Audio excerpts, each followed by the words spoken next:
And I want to bring back that feeling of new love by telling you a story. But first I have to give you the backstory. It's hard probably to imagine looking at me that I was 10 years ago a competitive bodybuilder with 190 pounds of muscle on his little body. And as a gay man, that was my currency.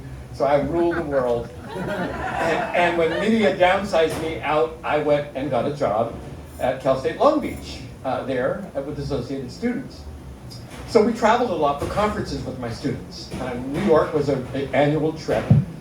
And since I was out of a relationship for about 5 years and done with all of that, I concentrated on my students.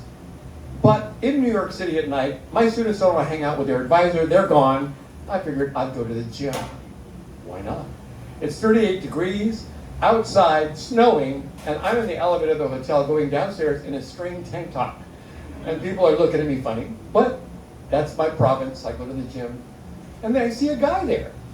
And he's looking at me, and I'm looking at him, and now I'm not thinking romance. I'm here with students, I'm just gonna work out, maybe meet somebody, and he's looking at me again, and we start to talk.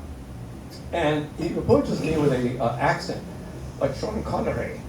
And he says, well, I bet you're full of yourself, aren't you?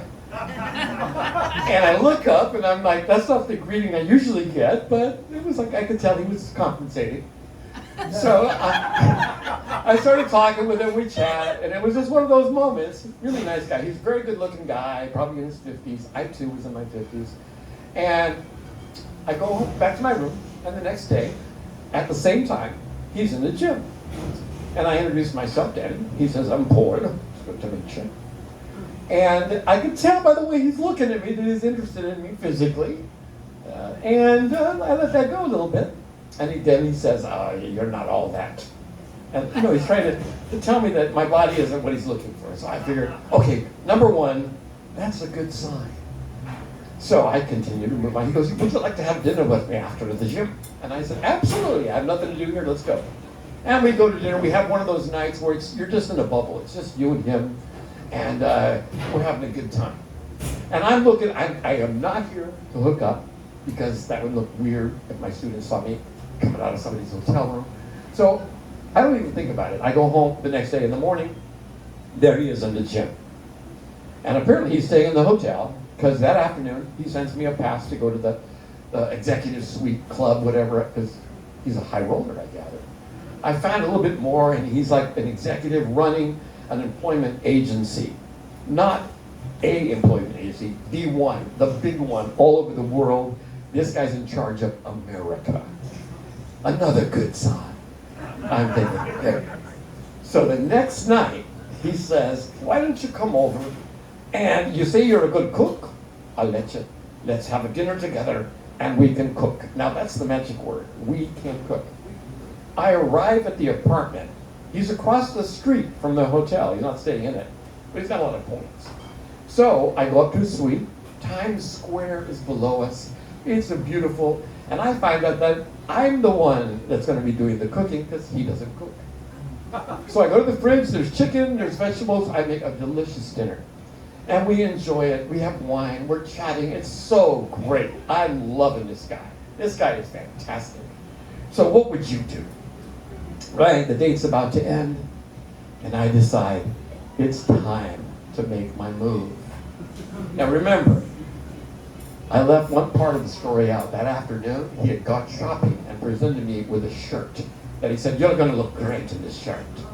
And I thought, okay, wait a minute, no straight man does that for another straight man, so I am so in. This guy's an executive.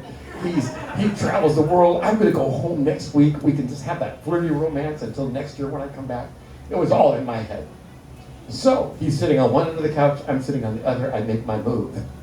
I slide over first, a little closer, then a little closer, and then I lean in for the kiss.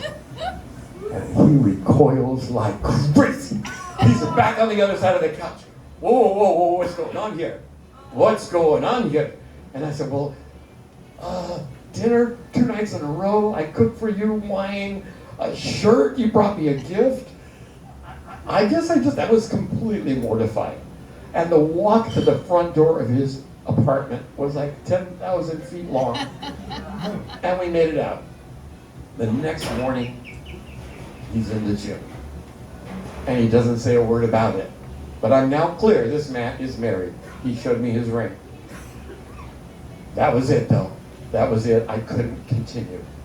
I went home, dissected, and thought, oh, not again. And by the way, I think that's the last time I ever tried to do that with another human being. However, we have been friends to this day. He has had 2 husbands since me. He divorced the wife and got 2 husbands.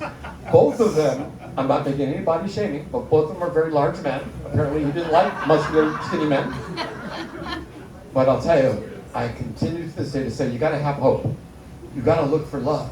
Yeah. Because, at very least, you might get a cool shirt. Hey.